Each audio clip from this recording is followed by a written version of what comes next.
Hello and welcome to part 2 of this series of videos, Ghosts of the Past, small series building this diorama based on the German occupation of Jersey and next year's anniversary, 75th anniversary of the liberation.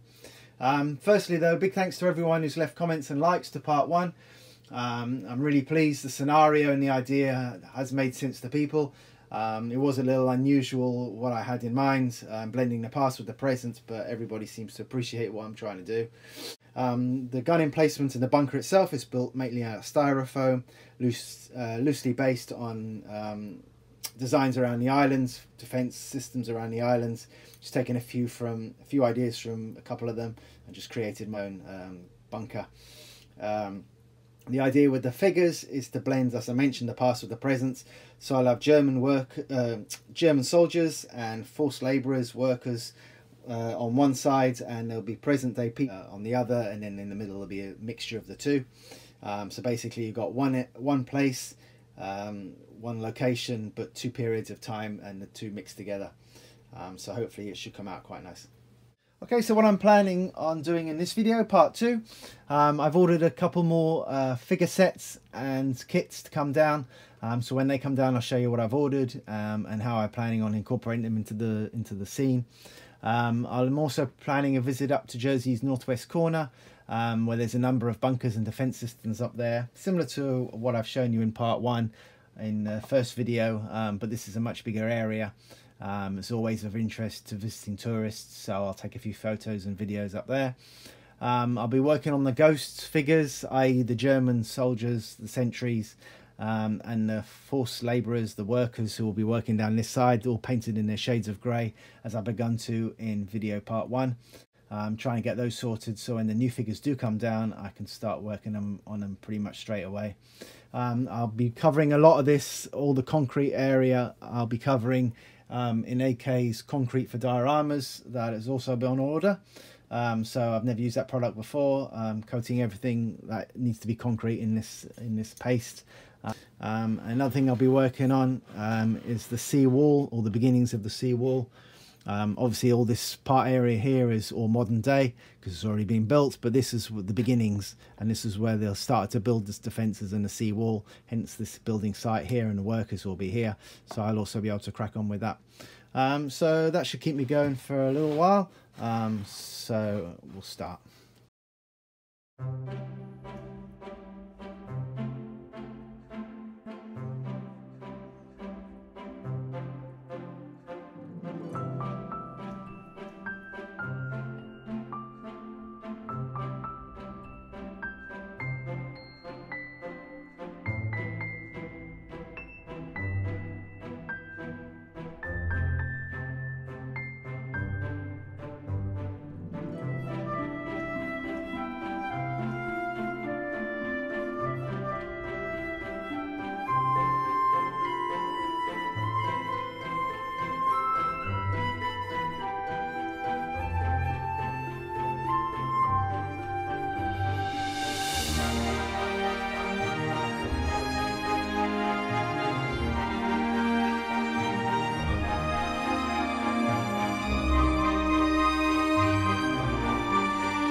Okay, so now that those guys are pretty much done and out of the way, which is pretty good. In the meantime, I've had a delivery, which is always very nice. First off, as you can see, is AK's Terrains Concrete, AK8014. This is the stuff that I'll be using to cover all the gun emplacement and the bunker and a lot of the foam. For lining up for the camera, it's quite a thick paste, a little bit textured. You could probably almost definitely use normal household paste or wall filler, which I normally use for a lot of things, as I've done here on the sides. But I just thought I'd give this stuff a go, see what it's like. It's quite thick, so it should apply to the walls quite nicely. So we'll give that a bash, see how it goes. I've ordered 2 pots just to be on the safe side, whether I'll need both of them, but we'll see. Also, I've got Mini Arch German grenades and mine set. 35258. Sort of really nice little kit. And the idea of that is, I had the idea, as I mentioned in the first video, to a late idea to add a couple of more German soldiers on. And the reason for that is they're going to be planting mines on the beach, but they'll also be planting them in amongst the ladies sunbathing on the beach, hence the 2 time periods. So obviously not very practical if it was at the same time, but since they're 75 years apart. So Mini Arts mindset, maybe I had to go onto Google and get a few references and get some ideas, or know what all these kits were for, or these mines were for rather. You get the Molotov cocktails, you get the stick grenades, you get the ammunition cases and boxes for the mines. These are the ones I'll be using, which are pressure mines, obviously for infantry or for vehicles, which were being planted all over the island during the occupation, although they weren't ever used, fortunately, because the island was never invaded. Plus you've got the signs and stuff like that. So that's a really nice kit, which I'll be using. And the guys will be planting those mines from Dragon in one of their Generation 2 sets. The 2 that I'll be using, I'll just be using 2, will be these 2, but they're not detecting mines, they're planting them. So I'll replace the knife and replace the pole with shovels, the shovels from the building site kit that I had for the workers. And so they'll be digging a hole. This guy's dug a hole, be planting his mines. This one will be helping and watching. So more work for me to keep me busy.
Okay, so this is where I'm up to right now. First thing I've done is separately airbrushed the base and the top half using Vallejo's concrete and stone grey colours, blend of the two, starting off with the darker one first. And then when I was happy with those base colours, I then attached the top half to the base, just with PVA glue, weighted it down overnight, and then just simply used AK's concrete to go around all the joins between the two.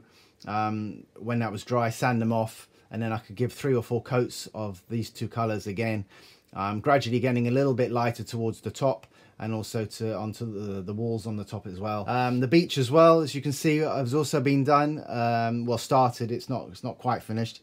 What I've done for that was simply using a 50-50 mix of plaster and sand to make it a sandy gritty texture.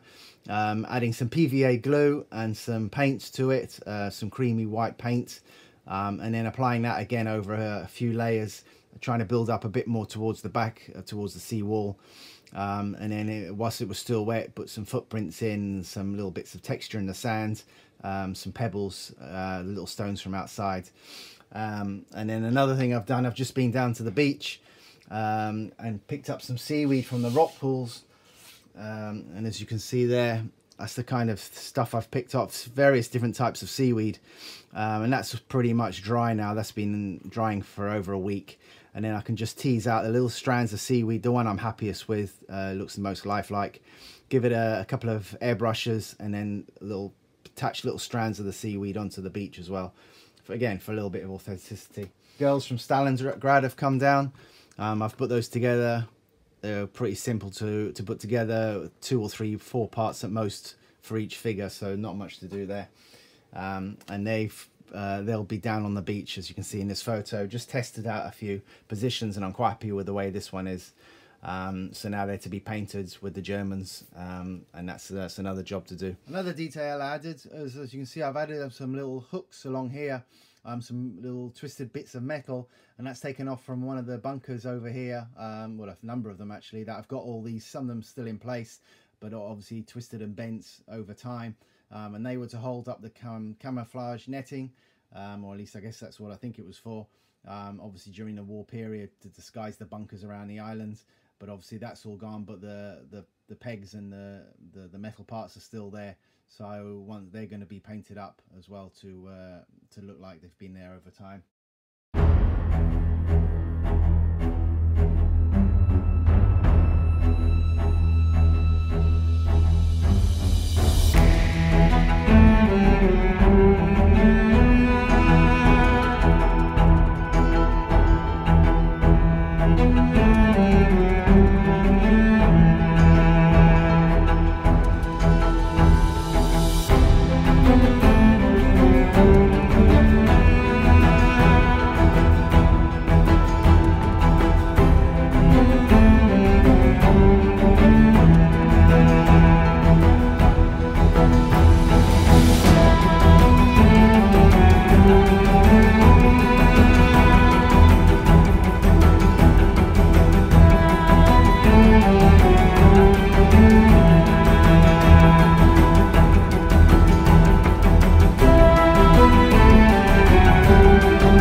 Okay, so the next job that I had to do, as you can see, is I've finally made the surrounds for the diorama itself. Maybe I should have done that a little bit earlier. I wanted to try and avoid like the black plastic normal surrounds or varnished wood, for example. I want to do something a little bit different. So to tie in with the theme, with the island and the model, I decided to do a Jersey Royals box. Jersey Royals are the famous export from the islands, potato export. So I thought I'd make an old weathered box, trying to make it look a bit old. So all I did was I just purchased some wood from the hardware store. And then first off just battered it around a little bit using some tools, as you can see. After that I started gluing around the edge of the box, using some plastic as an in-between just to fill in that gap, which was eventually going to be painted, the black plastic. And once that was done I could then start treating the wood, and so to do that again, to make it try and look a bit old and a bit weathered, first off I mixed some vinegar with some steel wool, made a solution, left that soak overnight for about 24-36 hours, and then just painted that over the top of the wood and gave that a couple of coats initially.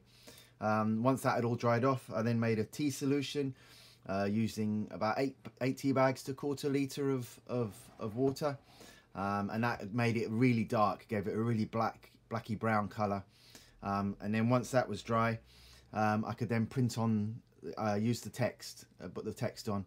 So to do that, all I just did was print off on the computer the wording, cut it out with the scalpel, the words, and then used the stencils, and then just dabbed some paint over the top of the stencils just to create the wording on the box. So that, pretty pleased with that came out. And then finally just give the whole thing a varnish, using some clear varnish. This one is semi-gloss, so it's giving it a bit of a A little bit of a shine, but not too shiny, but it's given it a really nice finish. As you can see here, the difference between the two. It's worth giving it the extra coat of varnish. So all in all, I'm really pleased with how that's come out. So the next thing I'm going to do now is to start concentrating on this side. This has all been pretty neglected. This is going to be the building site where they're going to be starting to build the seawall before this was built. So obviously in the 1940s part, where the workers are going to be, and the cement mixers and bits and pieces. So I'm going to start working on all this on the terrain around here. But also have to go out and get some wood to build this little bit of the seawall. That's going to be the initial phase of the seawall. So I have to go and pick some of that wood up now.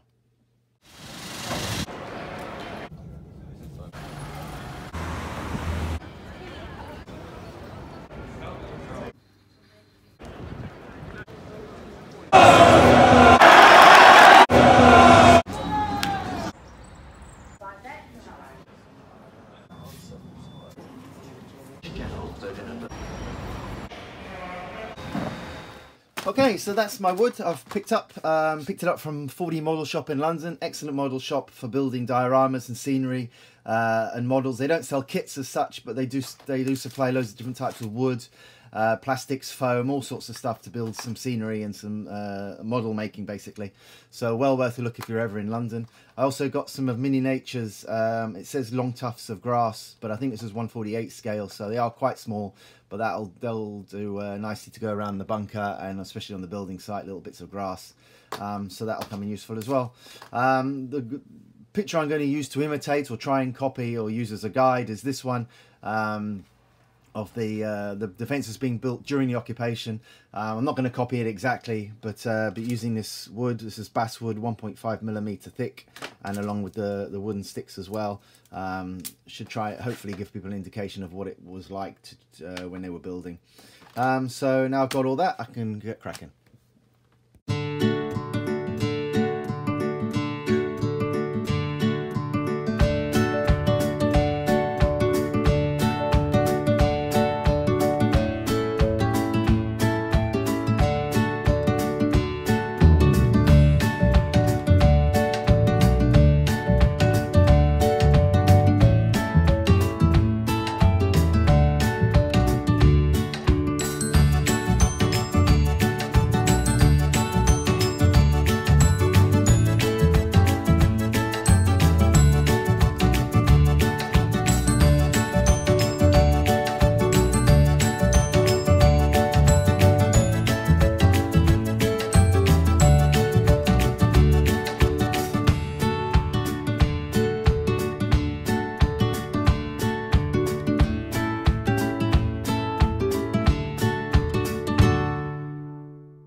So that's a few little jobs that are now done. So I'm coming towards the end now of part 2, but before I do, I just want to do a little bit more work on the sand along the front.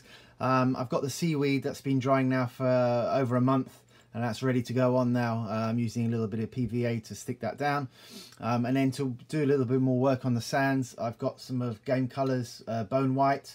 That's similar to the colour that's already down there now.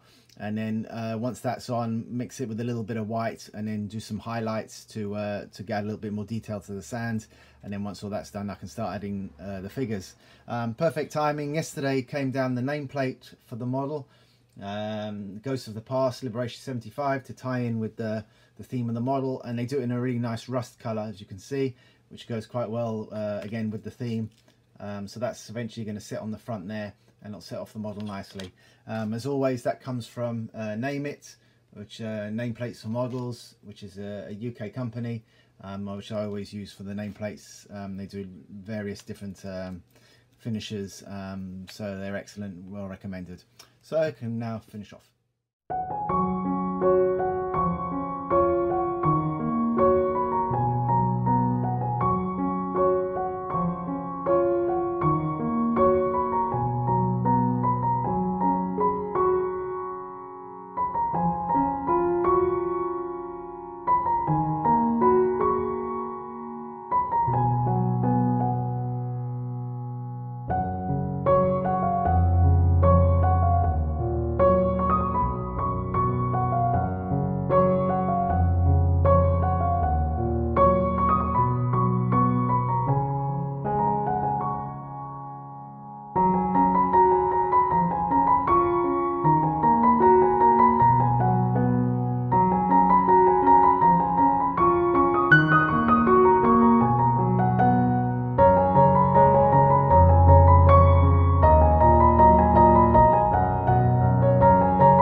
Okay, so I think I'm going to call time now on this part of the video, end of part 2. I'm pretty pleased with how it's all coming along. It's quite a slow process at times, but we're getting there. So for the third and final part of this little series of videos, I'll be weathering all this concrete using some oil paints and some enamel washes to get a little bit of weathering on here, rust up some of the metallic parts around here. Get a little bit of detail on them. I've still got the main gun to paint. It's just had a spray of undercoat, which is obviously going to go in the middle, but that all needs to be detailed and painted up.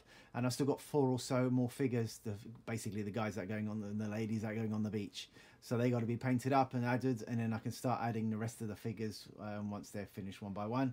A little bit of detail and still to do on the building site, and all that's going to be giving us some coats of oil washes as well. So still quite a lot to do, and finish off around the edge as well, just tidy that up a little bit with some more varnish, and that's probably about it. So thanks for watching, hope you've enjoyed the video. Any comments and likes much appreciated, subscribers even more so, and I'll be along in part 3. Just to say as well that if you like to keep up to date, I've got an Instagram page that's always got up to date pictures and maybe a few videos to see how the builds are getting on between the videos. So thanks again.